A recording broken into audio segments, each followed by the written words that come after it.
बहू, तुम्हारा इस घर में हार्दिक स्वागत है। अपने शुभ कदमों से इस घर में प्रवेश करो। वृंदा की सास ने उसका स्वागत करते हुए कहा। वृंदा ने अपने पैर आगे बढ़ा दिए थे। वृंदा को पैर बढ़ाते हुए महसूस हुआ कि मानो कोई उसके पैर पकड़कर कदमों को आगे बढ़ने से रोक रहा है। वृंदा ने इसे अपने मन का वहम मानकर पैर आगे बढ़ा ही दिए थे। वृंदा अपने पति कार्तिक की दूसरी पत्नी थी। कार्तिक की पहली पत्नी निशा ने आत्महत्या कर ली थी। लोगों का कहना था कि उसका मानसिक संतुलन सही नहीं था। आत्महत्या अक्सर ऐसे लोगों की अंतिम परिणति होती है। निर्धन माँ दाश बाप की बेटी वृंदा के लिए जब अच्छे कमाते दयाश खाते कार्तिक का रिश्ता आया तो वृंदा के माँ दयाश बाप ने तुरंत यह रिश्ता स्वीकार कर लिया। बेटी के माँ दयाश बाप वैसे ही बड़े चिंतित रहते हैं और अगर वह गरीब हो तो बेटी के विवाह का प्रश्न उनके जीवन दाश मरण का प्रश्न बन जाता है।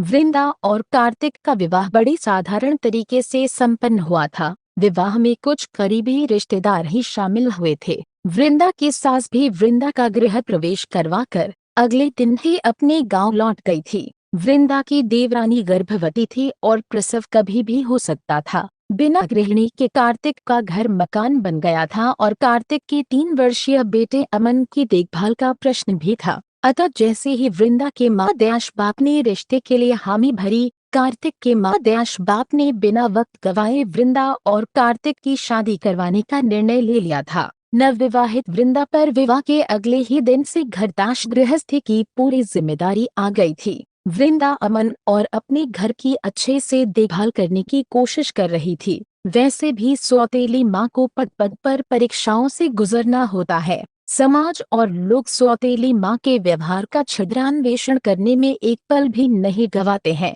वृंदा अपनी नई दुनिया में सामंजस्य बिठाने की कोशिश कर रही थी, लेकिन जब से वह इस घर में आई थी उसके साथ बड़ी अजीब सी बातें हो रही थी। वृंदा अपने कपड़े अलमारी में तह करके रखती, लेकिन कपड़े कभी वृंदा को डाइनिंग टेबल पर रखे हुए मिलते, कभी सोफे पर मिलते, कभी छत पर मिलते। किचन में से कभी सब्जियां गायब हो जाती। एक दिन तो वृंदा जब नहा रही थी, नल से पानी की जगह रक्त आने लगा। वृंदा चिल्लाते हुए बाहर आ गई थी। बाथरूम के नल में पानी नहीं आ रहा। कोमल बदहवास सी वृंदा कार्तिक को बस इतना ही कह पाई थी, 1 मिनट चेक करके आता हूँ। कोमल ऐसा कहकर कार्तिक अंदर चला गया था। नल में तो पानी आ रहा है। कोमल कार्तिक अंदर से ही चिल्लाया, अच्छा हुआ तुम्हारे कहते ही मोटर नहीं चलाने गया, नहीं तो पानी बेकार ही बहता और बिजली का बिल बढ़ता जो अलग। पता नहीं तुम्हारा ध्यान रहता कहाँ है।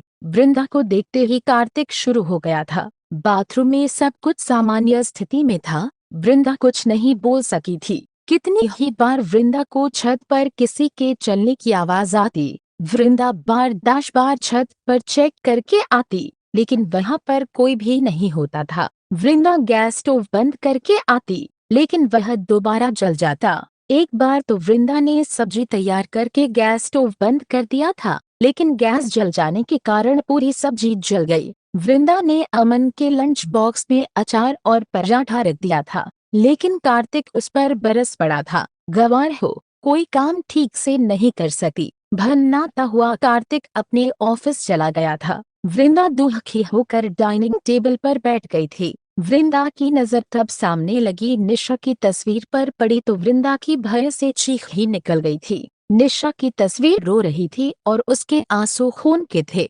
वृंदा ने इसे अपने मन का वहम समझा और अपनी गर्दन झटक कर दोबारा तस्वीर की तरफ देखा। अब तस्वीर एकदम सही थी। तभी वृंदा की चेयर हिलने लगी। वृंदा डर से कांप गई थी। वृंदा की चेयर अपने आप ही तस्वीर के एकदम सामने पहुंच गई थी। डर से वृंदा की घिघी बंध गई थी और वृंदा के मुंह से चीख भी नहीं निकल पा रही थी। उसने चेयर से उठकर भागने की कोशिश की, लेकिन जैसे वह चेयर से चिपक गई हो। कौन है यहाँ? वृंदा ने जैसे तैसे पूछा। वृंदा पसीने हो गई थी। उसका दिमाग सुन्न हो गया था। तभी निशा की तस्वीर से रक्त की बूंदें टपकने लगी और फर्श पर गिरकर कुछ आकार लेने लगी। मैंने आत्महत्या नहीं की थी। कॉम फर्श पर रक्त की बूंदों लिखा हुआ था। निशा दीदी, आपने आत्महत्या नहीं की थी। अगर आप निशा दीदी ही हो तो सामने आओ, कॉम वृंदा ने कहा। तस्वीर में हलचल सी होने लगी थी। तस्वीर देखते ही देखते एक मानव आकृति में बदल गई।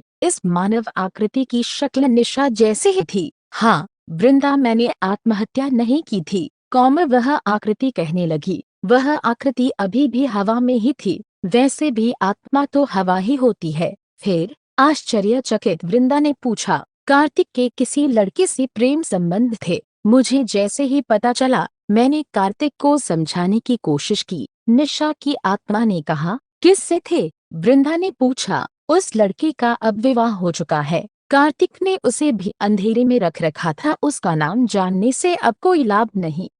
आत्मा ने कहा, समझ गई, लेकिन आपके साथ क्या हुआ था? वृंदा ने कहा, कार्तिक के प्रेम संबंध को लेकर मैं बहुत परेशान थी। उन्हीं दिनों घर के दरवाजे पर किसी ने दस्तक दी। मैंने दरवाजा खोला तो एक साधु थे। वह साधु भिक्षा मांग रहे थे। उन्हें देखते ही मैं दरवाजा बंद करने लगी। तभी साधु ने कहा कि पुत्री, तुम्हारे पति के कारण तुम परेशानी में हो। साधु की बात सुनकर मुझे उन पर विश्वास हो गया था। मैंने उन्हें अपनी पूरी कहानी सुना दी। तब साधु ने मेरी समस्या सुलझाने का विश्वास दिलाया। आत्मा ने कहा, फिर आपकी समस्या सुलझी? वृंदा ने पूछा। साधु ने कहा कि मैं अगर खुद का तकलीफ दूंगी तो उतनी ही तकलीफ उस लड़की को भी मिलेगी। साधु की बातों में आकर मैं भूल ही गई थी कि दर्द देने से दर्द कभी नहीं मिटता। फिर भी मैंने अपने सिर पर पत्थर से चोट की और दूसरे दिन चुपचाप उस लड़की के घर पर जाकर देखा तो उसके सिर पर भी चोट थी। मुझे बुखार हुआ तो उसे भी बुखार हुआ। साधु ने कहा कि अगर मैं आत्महत्या की कोशिश करूंगी तो वह लड़की भी करेगी और वह मर जाएगी। सौतिया दाह से मैं इतना बौखलाई हुई थी कि मैंने आत्महत्या की कोशिश की। फंदा बनाने और लटकने में साधु ने ही मेरी मदद की। मैं केवल आत्महत्या का नाटक कर रही थी। गलती से स्टूल गिर गया और मैं सच्ची में मर गई। आत्मा ने दुख भरे शब्दों में कहा, निशा दीदी, इसमें कार्तिक का क्या दोष है? वृंदा ने पूछा। उस साधु को कार्तिक ने ही भेजा था। कार्तिक ने ही यह पूरी साजिश रची थी। मुझे साधु की बातों पर यकीन हो जाए, इसीलिए कार्तिक ने खुद ने एक दुर्घटना के जरिए उस लड़की के सिर पर भी चोट लगा दी थी। गलती मेरी भी थी, जिसकी मुझे तो इतनी बड़ी सजा मिल गई। लेकिन साजिशकर्ता कार्तिक अभी तक स्वतंत्र घूम रहा है। निशा की आत्मा ने कहा, दीदी, आप फिक्र मत कीजिए, आपको न्याय मिलेगा और कार्तिक को दंड। वृंदा ने कहा। वृंदा ने पुलिस को सारी घटना से अवगत करवाया। वृंदा की मदद से वह साधु पकड़ा गया। साधु, जो कि स्वयं एक हिस्ट्री शीटर था और साधु के वेश में रह रहा था, ने पुलिस के डंडे पड़ते ही सब कुछ उगल दिया। कार्तिक भी पकड़ा गया। निशा की आत्मा न्याय पाते ही मुक्त हो गई और अपने बेटे की जिम्मेदारी वृंदा के हाथों में देकर प्रसन्नता पूर्वक दूसरी यात्रा पर निकल गई।